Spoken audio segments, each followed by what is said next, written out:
Hello, everybody, and welcome to the show. Today is Thursday, May 19th, 2022, and you are now watching Permission to Exist. I'm your host, Permission to Exist, also known as PTE, and I know it has been a while since we met last. So, welcome, everyone. I'm so sorry that I've had y'all hanging the way that I have right after I promised an uptick.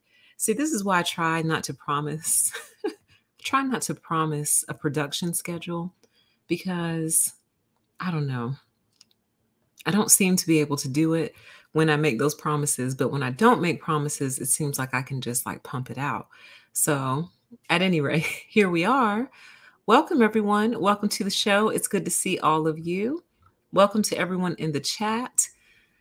Oh, why don't we go ahead and get started? First, I want to give a big shout out to all of my patrons and everyone who hits me up on Cash App. I appreciate you guys so much. And some of you actually go out of your way to get it done, even when the app itself gives us some trouble. So I appreciate you so much for working hard to help support the channel. So thank you to those of you who hit me up on Cash App and those of you who are patrons. Details in the description box if you are interested in either of those. So I wanted to come to you guys tonight to talk about narcs in high places. And I know some of you may not consider chefs or 911 dispatchers positions of high places. You might think of maybe CEOs, business owners, people like that when you think of high places. But I tend to think of a high place as anywhere someone has control over someone else's life, pretty much, or has the ability to impact someone else's life in a very, very important way. So that's why I said narcs in high places. Tonight, we are going to talk specifically about chefs and, if we have time, 911 dispatchers. I'm not sure how long the chef portion of the show will take, but if we have some time left over, we'll do the dispatchers. And if not, we'll do that on a separate show. But some of you may remember, if you've been around the channel for some time, you might remember when I ran a survey years ago at this point. And one of the questions I asked is, what profession is the narcissist in your life in?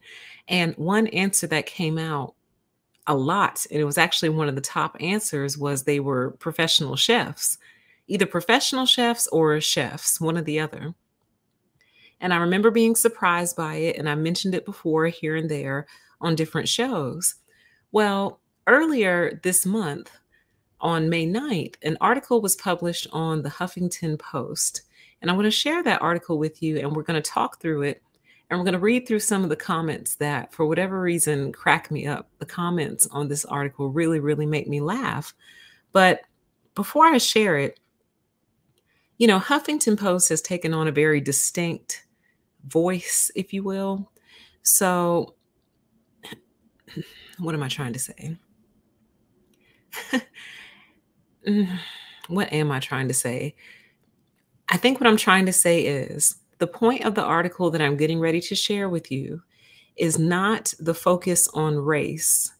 It is actually the focus on the principle and the attitude that this particular chef displays. And you'll see what I mean in a minute. And I guess that's why I was trying to preface it, because Huffington Post can pretty much make anything about race, anything. And it's sad because this used to be a really, really, really, really great online publication when it first came out. You used to read it every single day. Used to have multiple articles pulled to read. It used to be very interesting, but like I said, they've taken on a very distinctive voice in the past few years. So take that for what you will. I do still check it from time to time. So that's where and how I came across this article.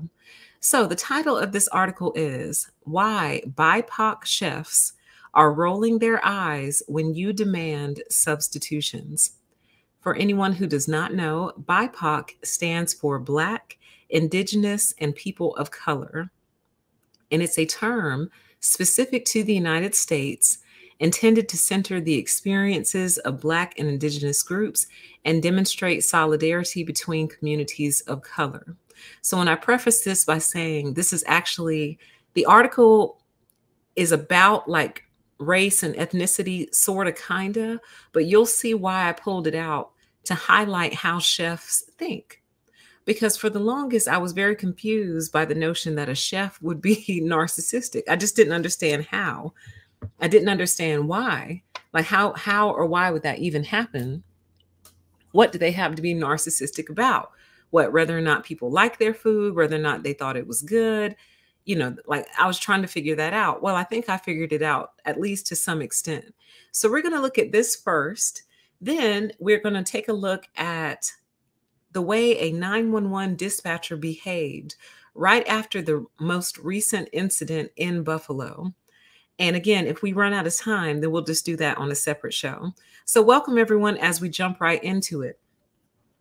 Why BIPOC chefs are rolling their eyes when you demand substitutions, published May 9th, 2022. Born in a Thai refugee camp, Hmong American chef Yia Vang sticks to his roots and his parents' treasured recipes, so please don't ask him for vegan sausage. This should be good. Don't bother looking for Hmong land on a map because this nomadic ethnic minority doesn't have a home country. Many of them were living in the mountains of Laos when the Vietnam War forced them into the conflict. The CIA recruited soldiers by promising citizenship to those who fought for the U.S. And while many of those promises were eventually broken by our government, some Hmong managed to flee to refugee camps and make their way to the United States. There are now more than 300,000 Hmong Americans in this country, mostly living in Minnesota, Wisconsin, and California. From there, this particular story moves from the historical to the personal.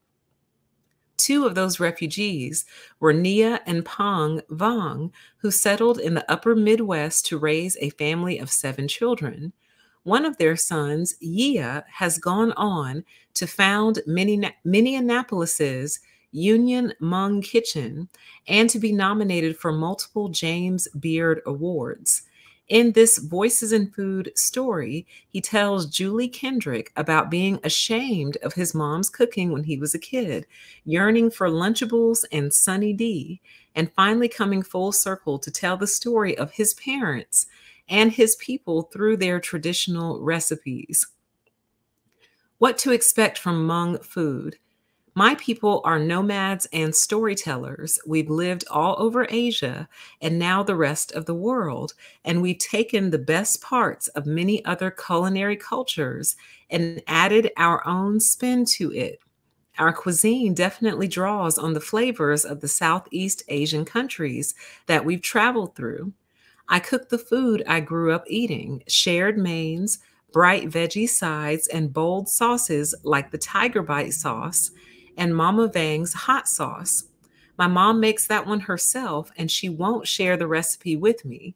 She mixes up a 65-gallon batch every fall, and it's on the menu until we run out. Here's what you won't find: bread on my menu. First, there's no bread because we eat rice. There's no dairy because it's hard to keep a herd of cows in the hills of Laos. And there's always plenty of peppers, both for the flavor and because we use them as preservatives when we were on the move.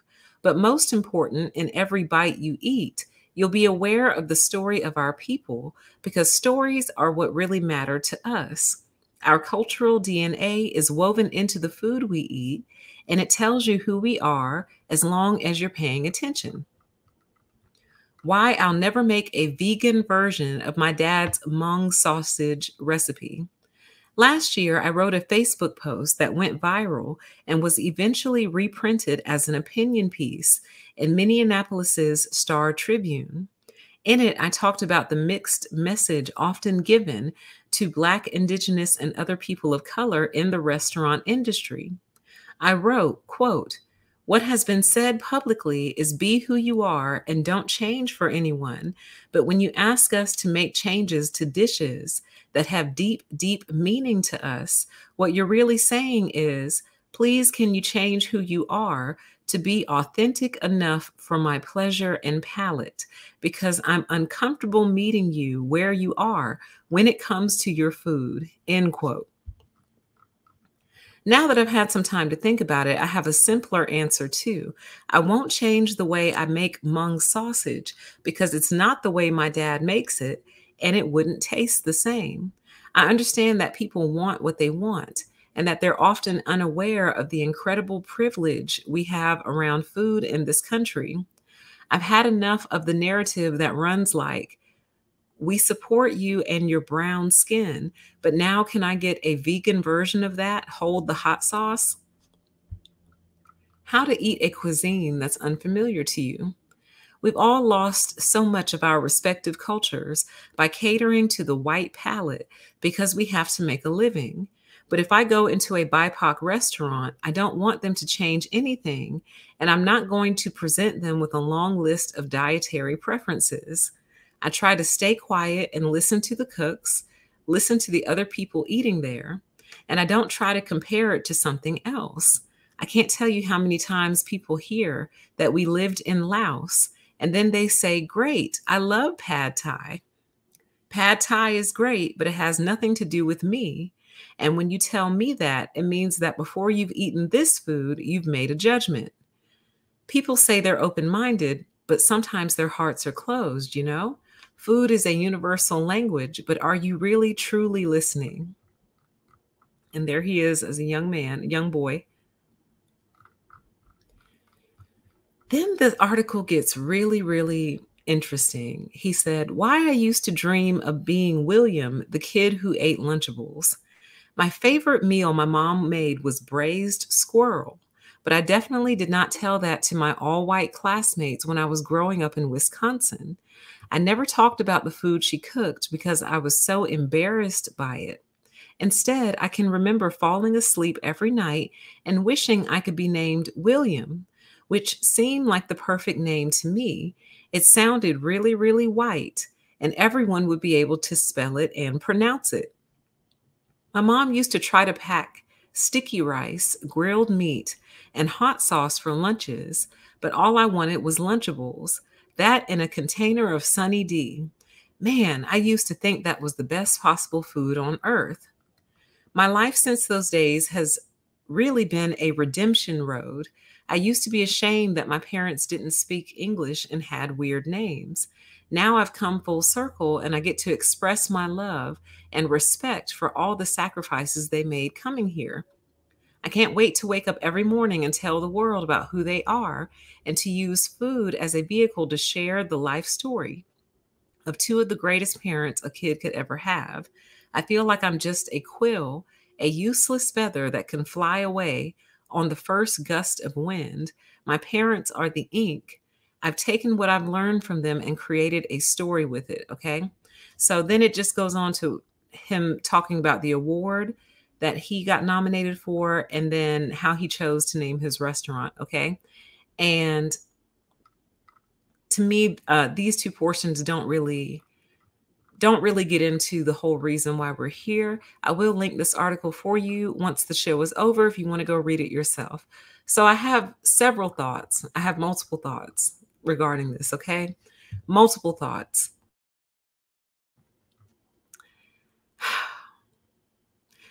The first comment I see hopping out of the chat says, wow, that's a stretch. Some people have food allergies. Why take it so personal?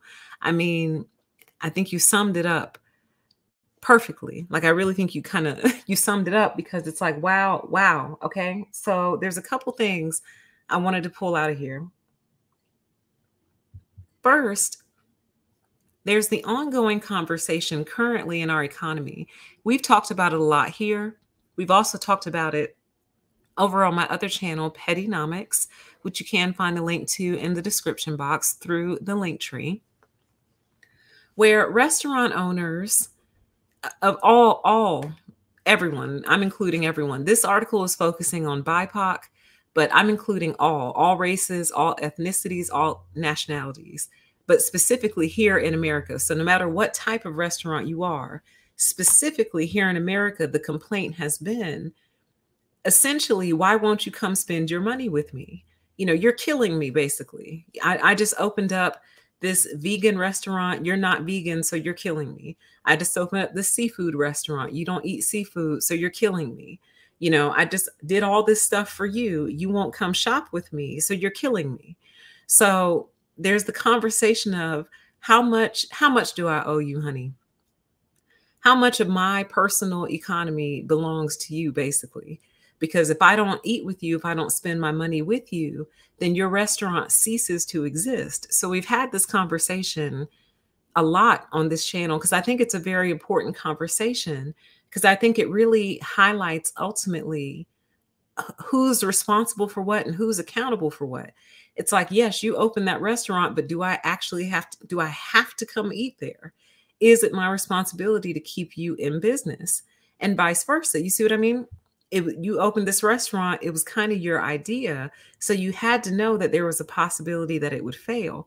But then when we get into what causes these restaurants to fail, I read an article like this and I'm like, okay. My first thought, oh, yeah, chat says virtue signaling. I'm special. Exactly.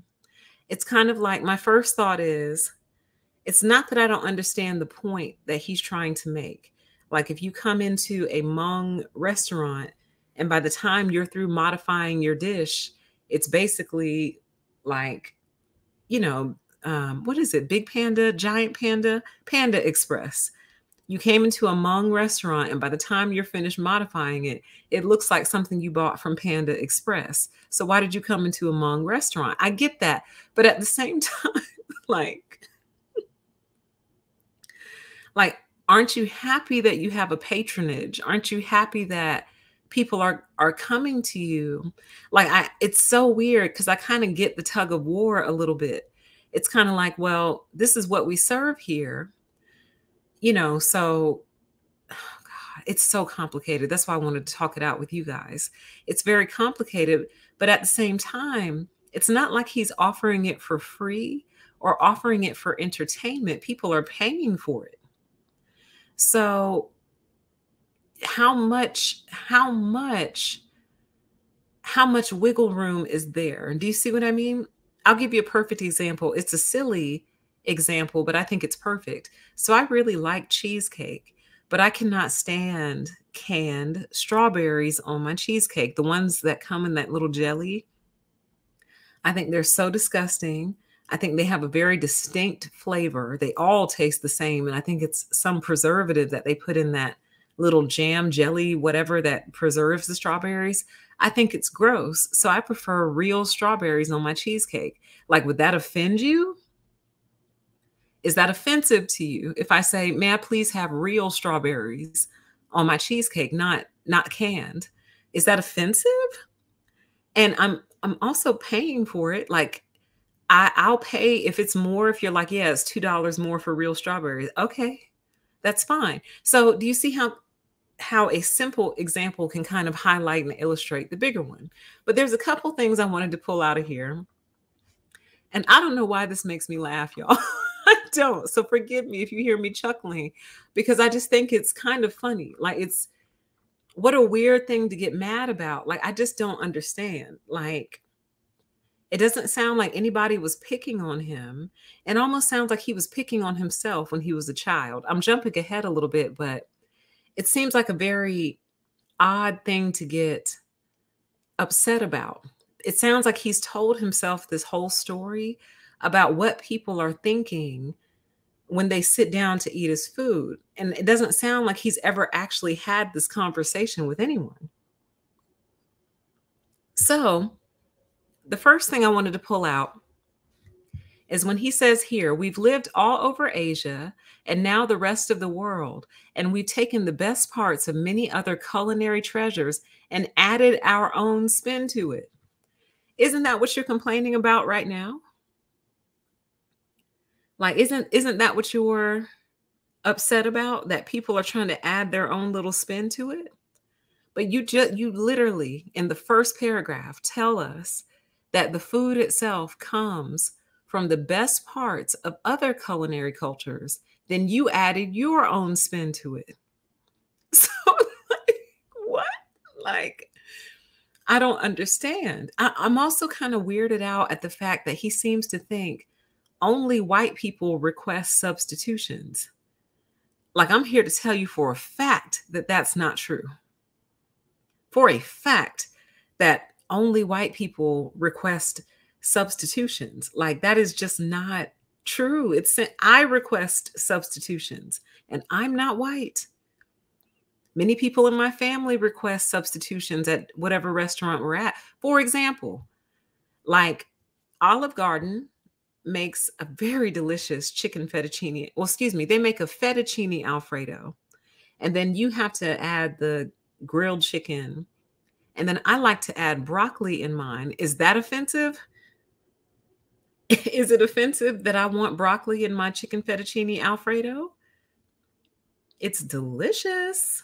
And on reheat, oh my God. Like the next day, like the very next day, it's so good. The chat says, I get being upset. He wants people to enjoy his food, but now is receiving criticism for not stepping out of his natural talents. It is unreasonable to request things that a chef has not claimed.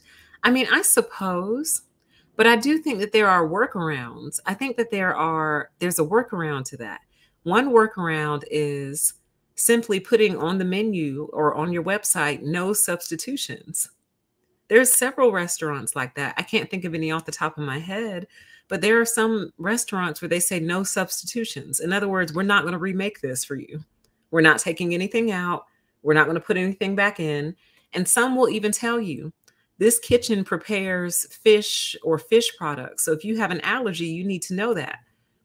They're not going to stop cooking fish because you have an allergy, but they also told you though, you see? So to me, like, he could solve this very easily by just simply saying on his menu, no substitutions. But then he also has to accept the consequences of that, of some people being like, oh, okay, well, then I probably won't be able to eat there. But thank you, though. It looks really good.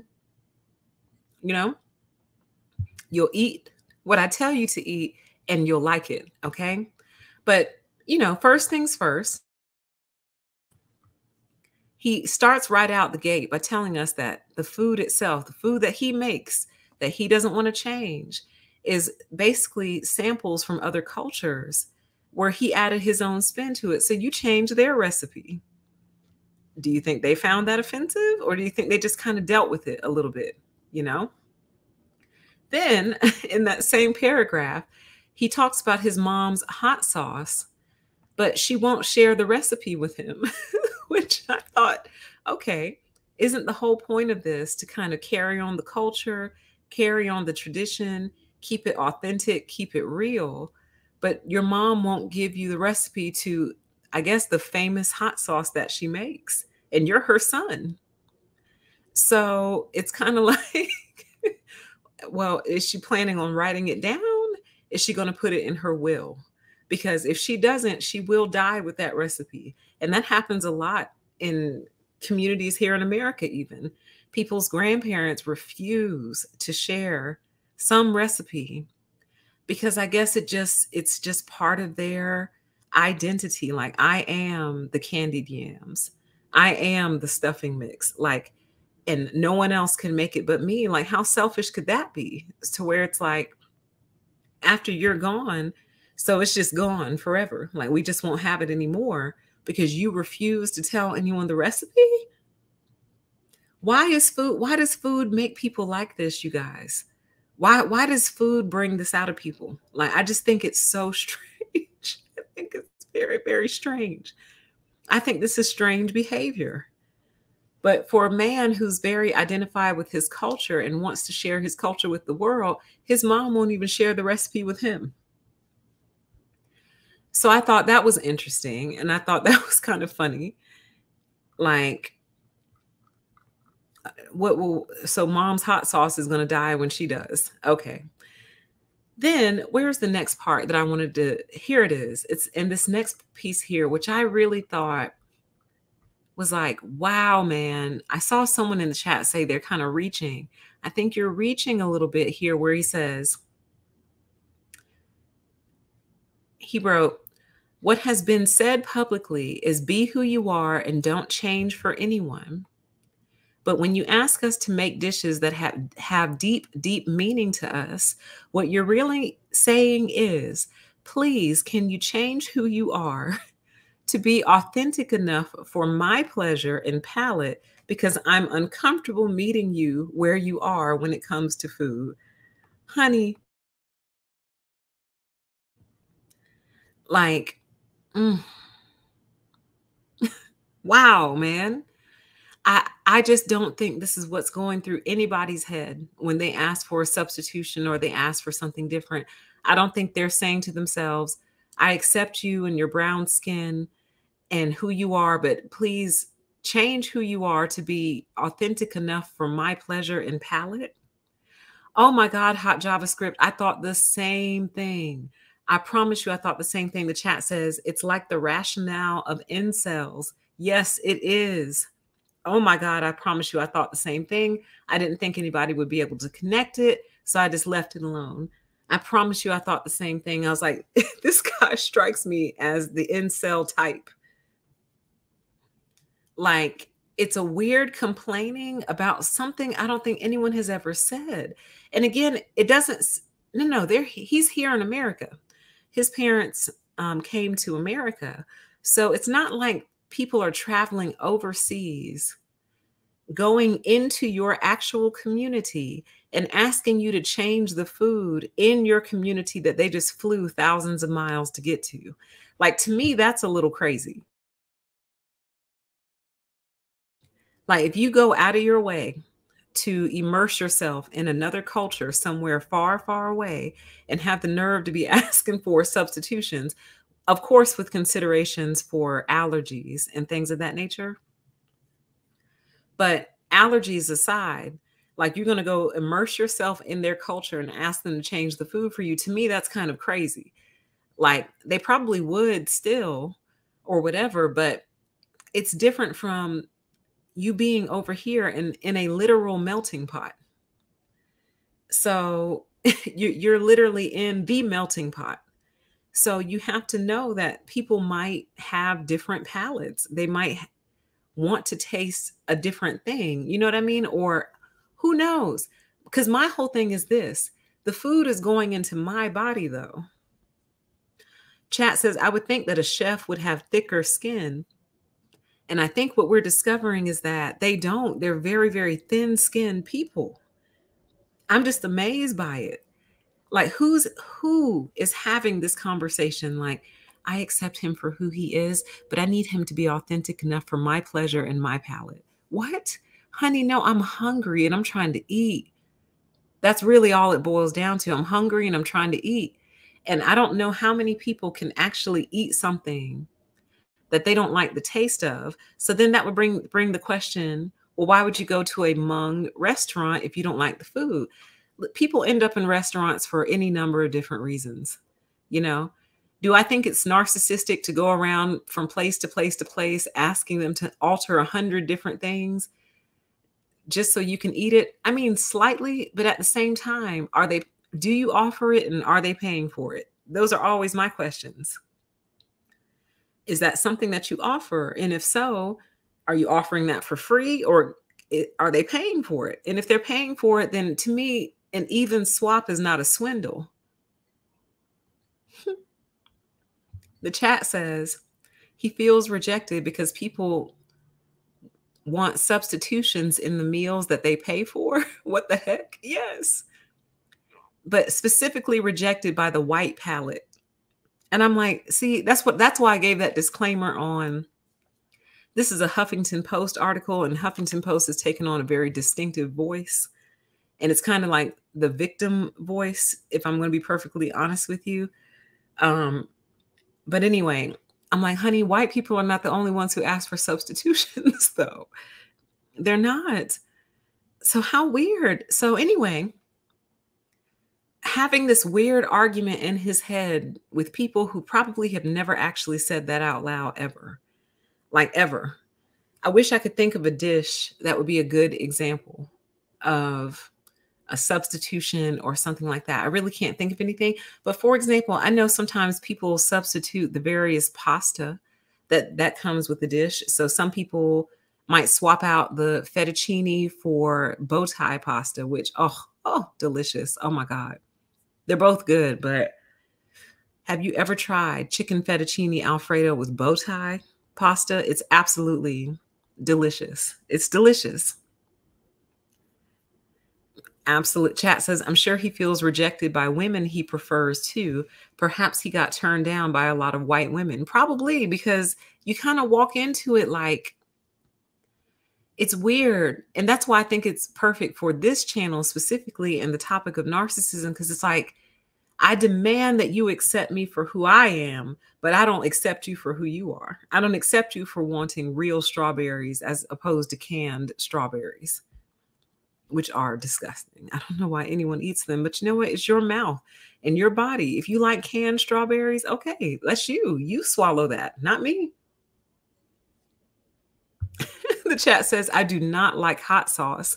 I would be having him feeling some type of way for sure. And that's another thing. What a good point with the hot sauce. Some people can't tolerate that super hot sauce. They really can't. So they can eat everything else on the menu but the hot sauce, your mom's hot sauce.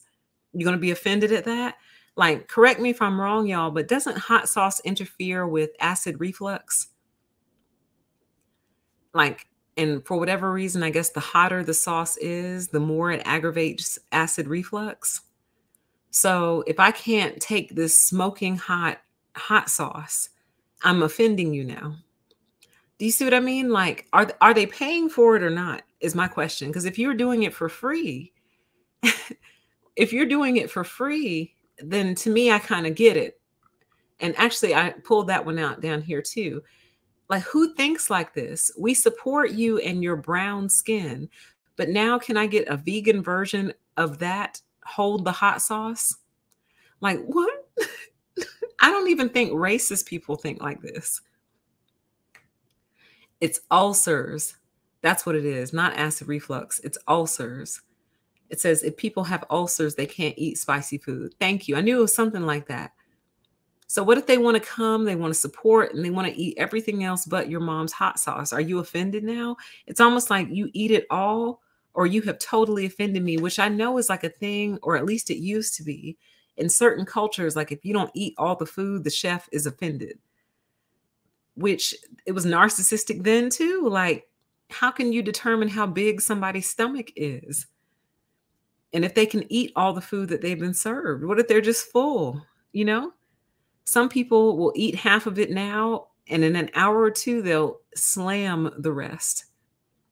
They'll destroy the rest. They'll annihilate the rest. Like, it's almost like their stomach has to like warm up a little bit.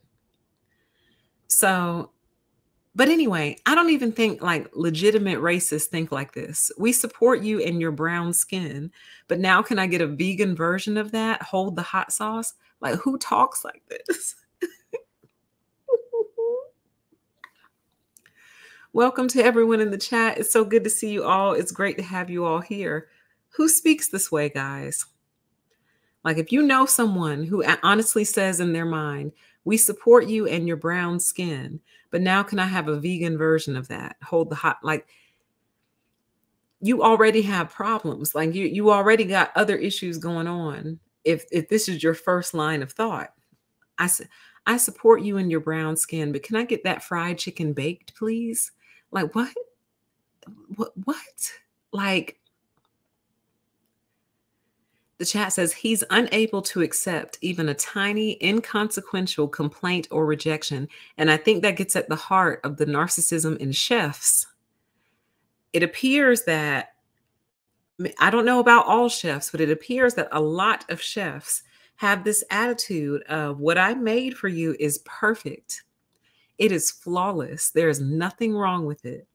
And if you don't like it, something's wrong with you. And you need to figure out what's wrong with you and your palate and your pleasure, because there's nothing wrong with me and there's nothing wrong with my food. Like, never open to the fact that it could be done differently. So for example, a lot of older people or people in the older generations do have old recipes that have been passed down through the generations. But as we learn more about food, we've learned that some foods are very, very unhealthy, for example. So maybe we don't need 4 cups of sugar in there. Maybe we can get by with 1 cup of sugar as long as it doesn't affect the flavor. Do you see what I mean?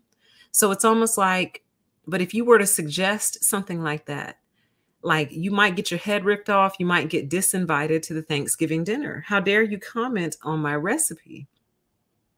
How dare you say that anything is imperfect about anything that I do?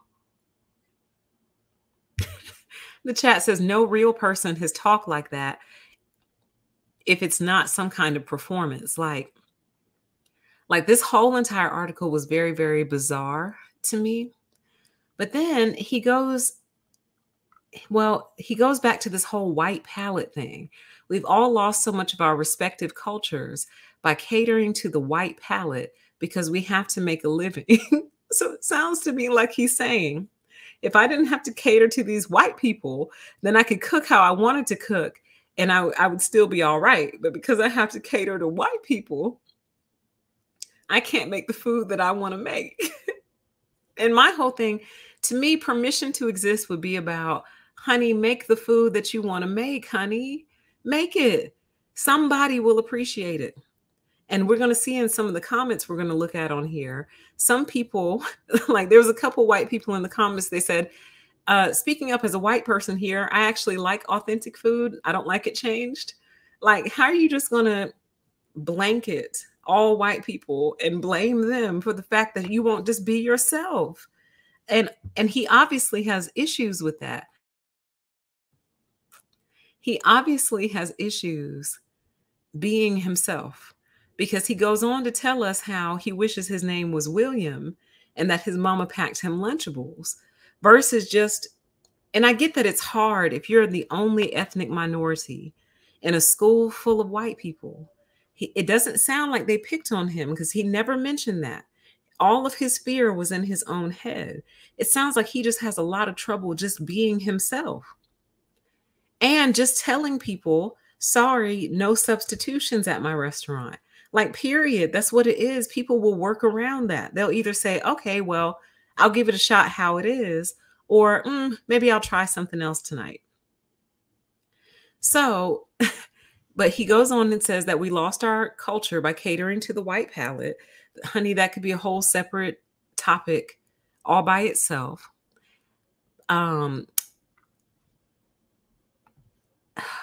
This whole part right here.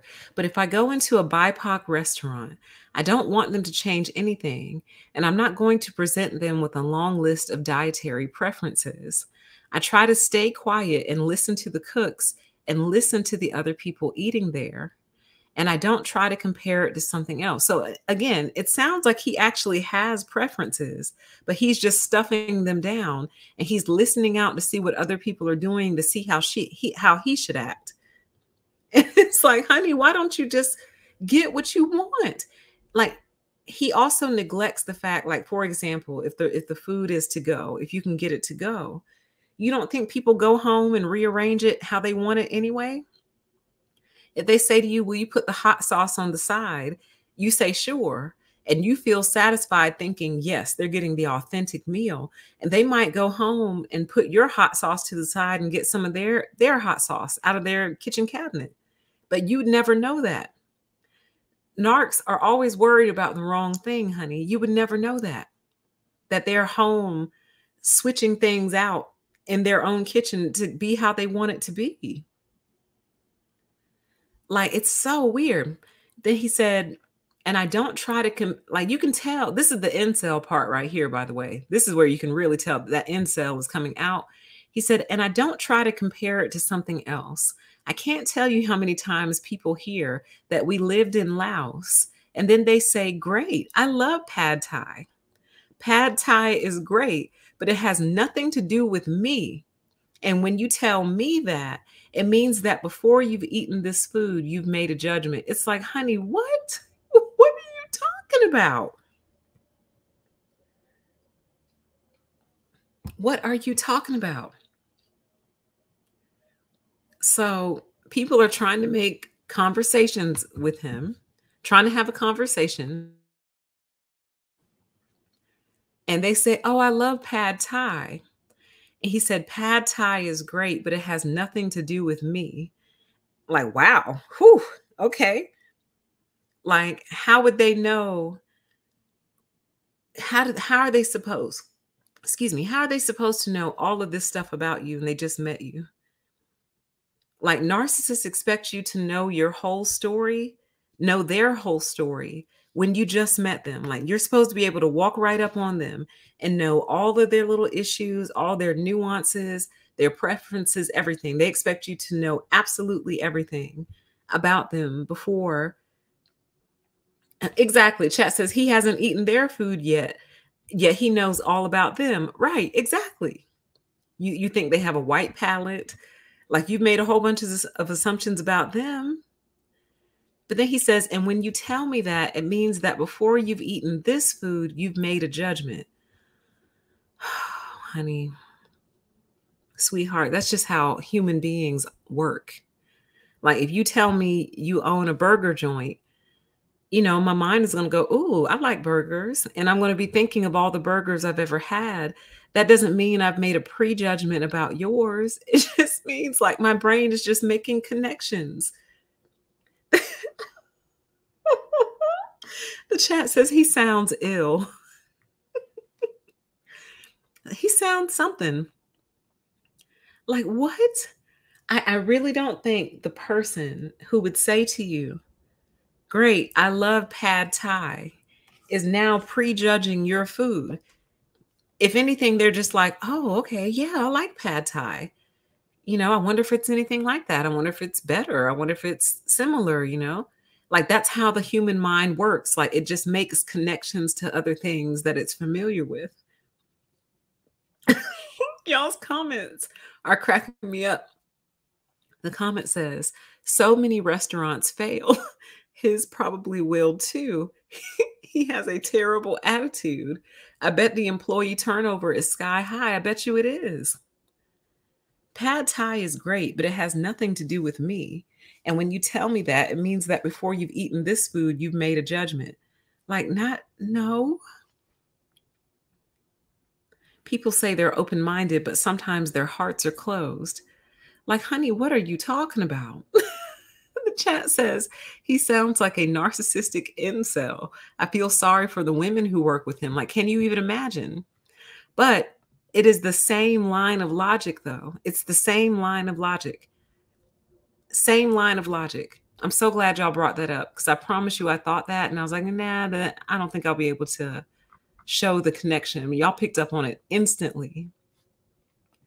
So then he goes into how his mom used to like to make braised squirrel, but he didn't tell that to his all-white classmates. Meanwhile, from what I understand, there are people in America who like pick up roadkill. So why would you be ashamed to tell them about braised squirrel when there are people who drive around looking for roadkill to pick up, take home and cook? And I'm actually not kidding. I'm really not. I don't think it's common. I don't think it happens often, but people will eat raccoons, rabbits, deer, like, you know what I'm saying? But he was embarrassed because he had all white classmates. And then he remembered falling asleep every night wishing his name was William because it was the perfect name and it sounded really white and everyone would be able to spell it and pronounce it. And his mom would pack him authentic Hmong food, sticky rice, grilled meat, and hot sauce. But all he wanted was Lunchables. See, to me, this sounds like you have an identity crisis going on. It sounds like you have a serious identity crisis going on. You came, your parents moved you to an all-white area, and it sounds like you were really, really bothered by that, but it does not sound like his classmates made fun of him. I feel like he would have told us that. See, chat says my granddaddy from Alabama ate squirrel. You see what I mean? But it doesn't sound like his classmates made fun of him for his name or his food or anything. It sounds like hangups that he was having in his own head regarding this.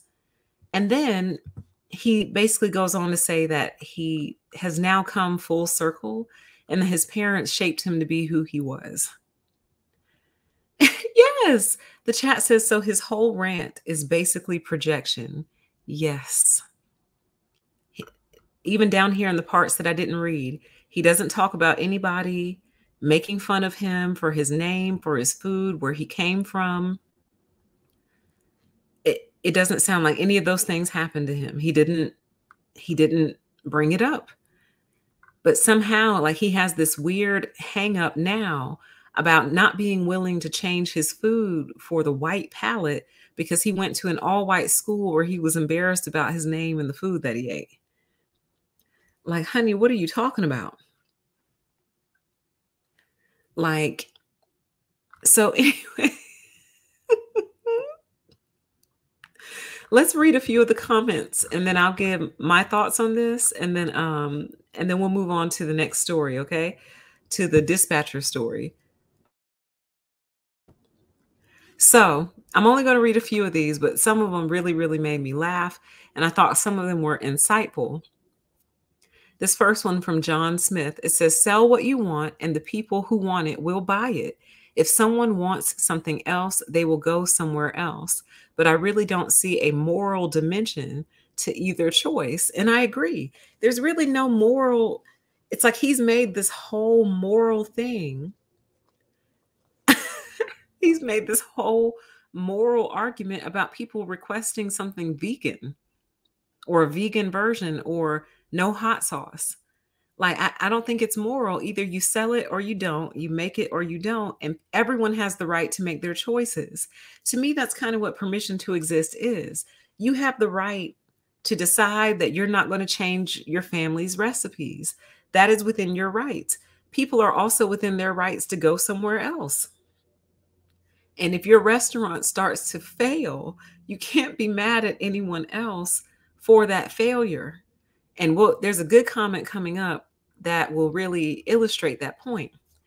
Next comment by Neil Grin says, this chef has let millions of Hindus, Jains, Sikhs, Buddhists, and other religious vegetarians know that their beliefs aren't welcome in his restaurant.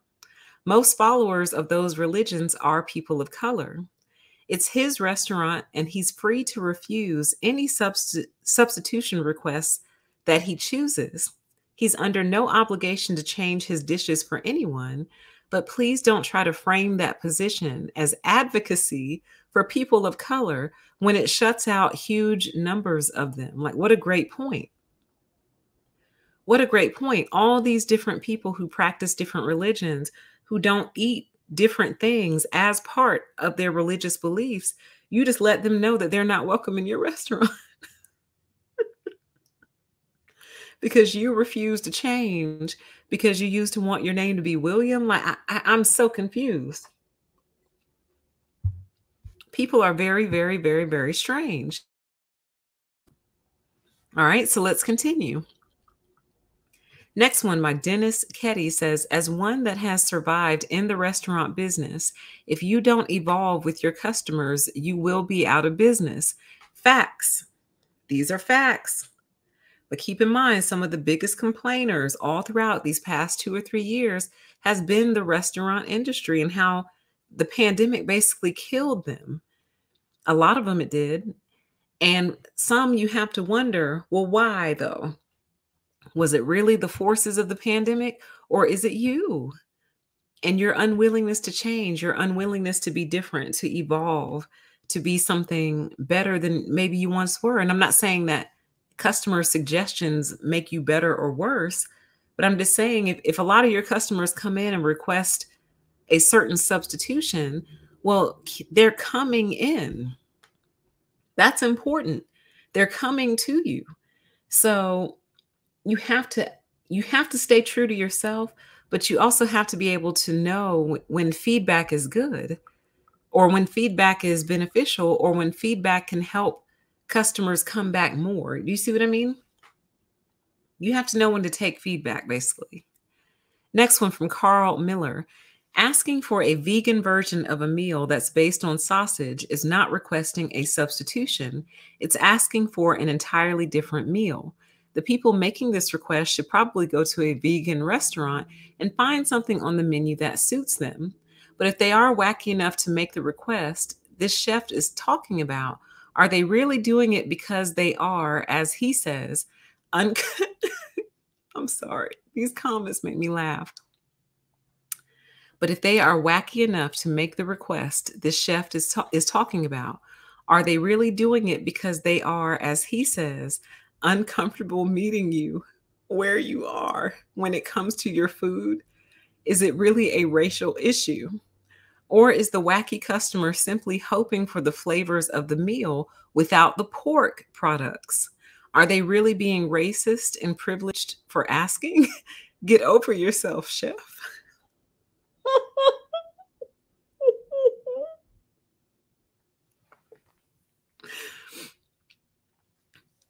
Like, I completely agree. Like, if a person is coming asking for something vegan that's based on sausage, they really truly are asking for an entirely different meal, which I do think is a little, I mean, some restaurants do that, but that's kind of a stretch. Like if you want a hamburger and you come in and ask for a vegan burger, well, do we even offer vegan hamburgers? Is that something that we sell? Do we sell soy burgers or soybean burgers or whatever?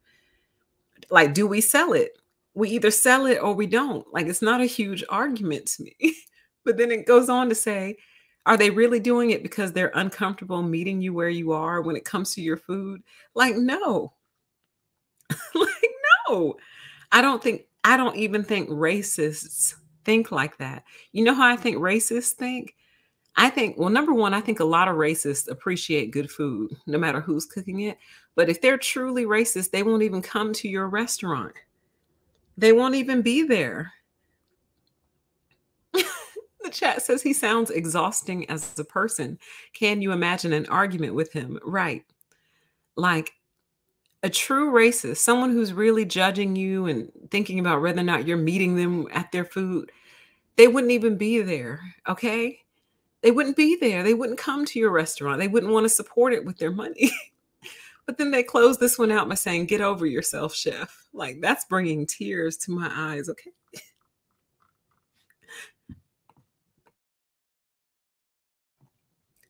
Let's keep going because they get better. It says, as one professional chef to another, you need to get out. Okay.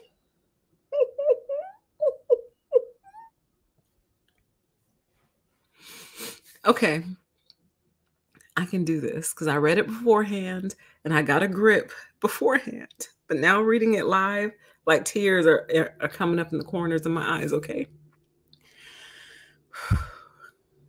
As one professional chef to another, you need to get out of the hospitality industry if this is how you feel. It is called the hospitality industry for a reason. You should be more concerned with making your customers happy than with your petty hangups. And you know what? This makes me think of sometimes people say, oftentimes you'll hear the cliche that your career should be whatever you're passionate about, right? Or like if you have a hobby, turn your hobby into a career. But there are also a lot of people who advise against that. They say do not turn your hobby into a career, basically because you'll end up hating it. And you don't want to end up hating something that you love. You see what I mean? And I think that's more true than the first piece of advice. Like if you have a hobby or something that you truly love, you probably should not turn that into a career.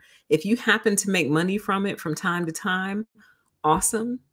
But if you want to protect it and you truly love it, you probably shouldn't make it a career because you're going to be too attached to it. And honestly, I think that's probably where I've gone wrong in my career path.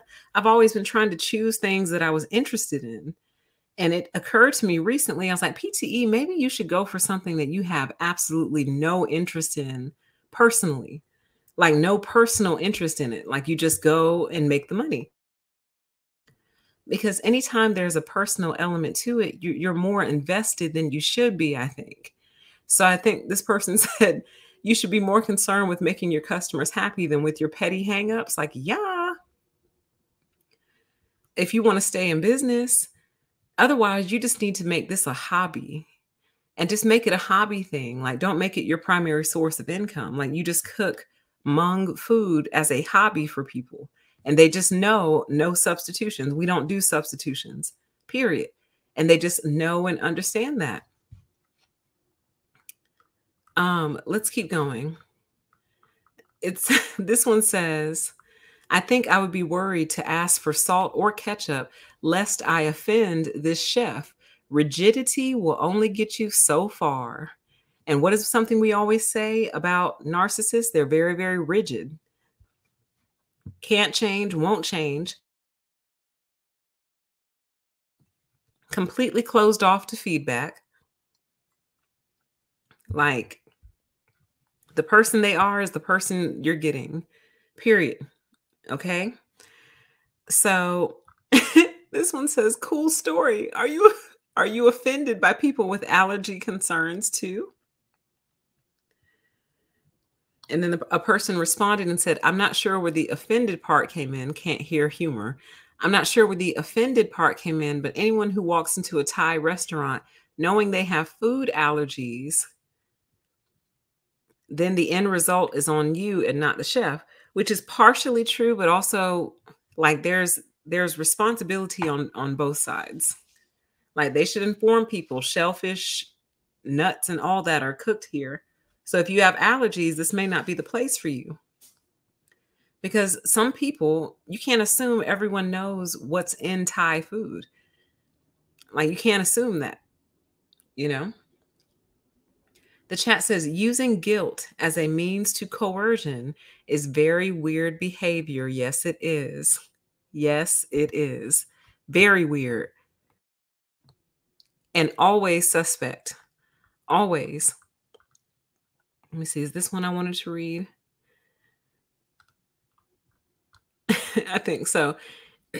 So they quoted, in it, I talked about the mixed message often given to BIPOC people in the restaurant industry. I wrote, what has been said publicly is be who you are and don't change for anyone. But when you ask us to make changes to dishes that have deep, deep meaning to us, end quote. They wrote, so only white people have food allergies? This dude's Facebook rant clearly doesn't come from a place of being a well-versed writer, but a blogging ranter.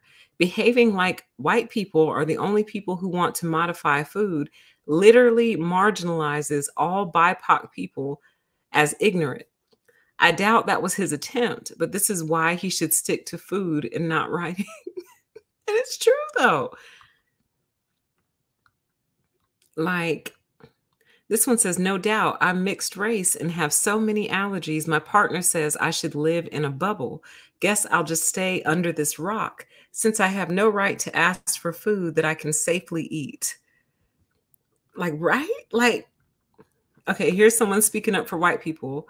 So, speaking as a white person myself, I much prefer authentic Asian cuisine over the westernization of it. Part of it comes from cultural appreciation. Asian culture has always been a favorite of mine, and another comes down to taste. Authentic Asian cuisine simply tastes better than westernized versions. Let me see. Is this one I wanted to read? Blah, blah, blah. No, they were just showing appreciation for authentic food, but they got tons of thumbs down, though. They got tons of thumbs down on that comment. I'm not sure why. Okay, I think this is the one. No, these last two are what? These last three are the ones I wanted to read. It says, an activist chef who as a child wished he was a white boy so he could have a Lunchable is now offended over a customer asking for a slice of bread. I'm not trying to laugh, but this one says all chefs should be this upfront about their food, their style, their ethos. We as customers can then decide where to and where not to spend our hard-earned money. I wouldn't be interested in anything I'm sorry, y'all. This is just, it's so funny to me. I can't read it. Let me try again. All chefs should be this upfront about their food, their style, and their ethos. We as consumers can then decide where to and where not to spend our hard earned money. Oh, I wouldn't be interested in anything this guy cooks.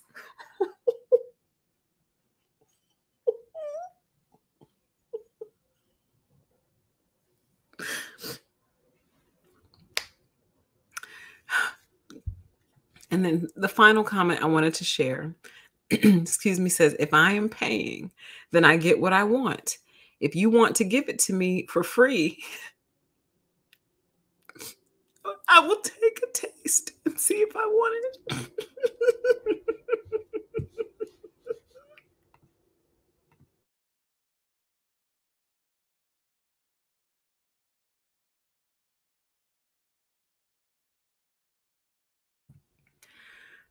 Okay, I'm back.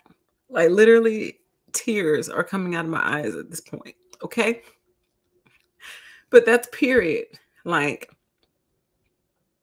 for the most part, if we're paying for it, like, do we have any say so over what goes into our body? Do we? And if you're giving it out for free, then I'll take it. And if I like it, then I'll buy more. You know what I mean? Whew. And then the comments just kind of go on and on and on from there.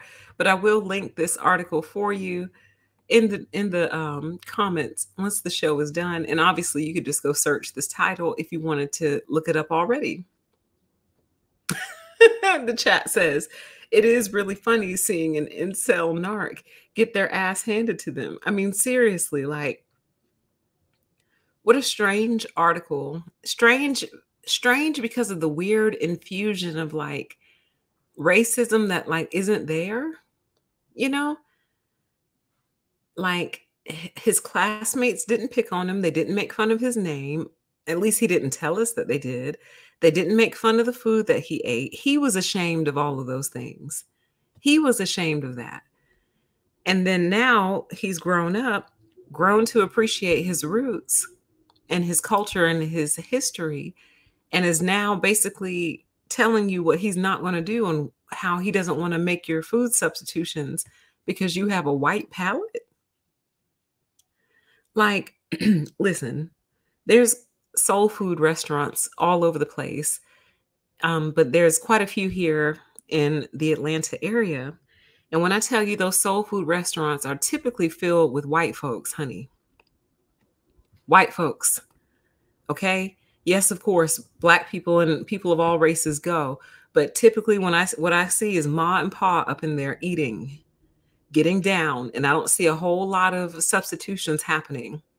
Oh, can I get baked chicken instead of fried? Can you just boil my macaroni and cheese, but don't put any cheese? I don't see any of that. I see them eating. Okay. Like this whole thing is kind of weird, man. Like, I don't, it's a weird way to position yourself. Like, no, I'm not going to change my recipes for you because you have a white palate and you just don't, you appreciate my brown skin, but not my brown skin's food. Like, come on, man. The chat says HuffPost assignment. Find a way to make this interview of this crybaby butthurt chef racial. Like, I think what also bothers me about this is knowing the racial issues that we do have. This is the one you've chosen to focus on. Like what people request because they have to eat it. Like at the end of the day, this is not an art museum. You see what I mean? It's a restaurant. So it's not like they're walking into an art museum and saying, you know, I really like that color palette there, but could you swap out that color, that green? Could you replace that with like a blue? Yeah, that looks so much better. And you're like, but no, this is the painting. This is the way I painted it. I'm not going to swap out the colors unless you're asking me to paint this in your house. Are you commissioning me to paint this in your house? Because if so, I'd be happy to swap out the blue for the green. But you're in an art museum and the painting is already done. And no, we're not going to swap out the colors because you don't like them. Like we're not on a museum tour. Like this is a restaurant. People ultimately have to eat what you're going to put in front of them. And again, you as the customer do have a responsibility of knowing where you're going. Like I'm not going to go to a seafood restaurant looking for a burger, although a lot of seafood restaurants do sell hamburgers. They do. And if you sell it and that's what I want, that's what I'm going to order, even though this is a seafood restaurant. A burger is on the menu. If that's what I want, that's what I'm going to order because ultimately I have to eat it. Like the offense is kind of stunning. You know what I mean?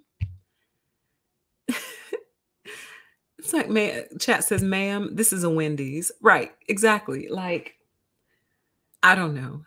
I'm kind of fascinated by this. And I'm also fascinated by the comments that came in.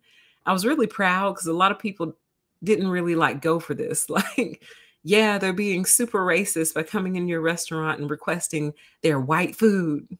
It's like, honey, white people are not the only people who swap out their food preferences. They're really not. Hold, please.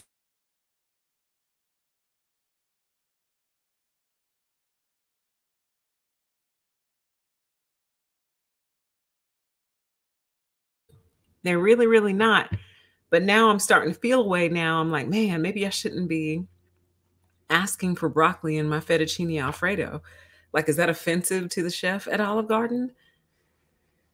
Like, people are very, very strange, man. Very, very strange. So that is the first one I wanted to bring to you. The first, Narcs in high places. Why BIPOC chefs are rolling their eyes when you demand substitutions. Like, first of all, who's demanding? I'm pretty sure people just ask. And I don't know that all BIPOC chefs have these weird hangups. Like, because it is a good question. Like, what if you just order ketchup on the side and you want to dip your whatever into ketchup? Like, is that offensive? And if so, then how do you feed children? Because kids are some of the funniest, finickiest, pickiest eaters on the planet. So, do you get offended when the kids come in and want a peanut butter and jelly sandwich along with their hot sauce? Like, do you get offended at that, or is that good? Okay. So, yeah. So there you have it for that one. Now let's move into the next narc in high places. And this one is going to deal with a 911 dispatcher that took one of the 911 calls that came in after the recent incident in Buffalo at the Tops supermarket. And honestly, I should probably do this show separate because I feel like the first half of this live stream will be monetized. But once I start talking about this, I feel like they will demonetize it because of this. So actually, why don't we do that? I know that's weird, but what I'm going to do is I'm going to hang up on this live stream so it can stand a chance in hell of making some money. And I'm going to go live right behind this one so we can talk about this separately. How does that sound? A little weird. I know it's a little weird. We don't normally do that. But let me do that for the sake of the algorithm. So we're going to end this installment. I'm going to hang this one up and I'm going to put it right back on with the other one. Okay, you guys? So if you are still around, I will see you on the next live stream. Okay. Coming to you in probably 3 to 5 minutes. All right. Bye.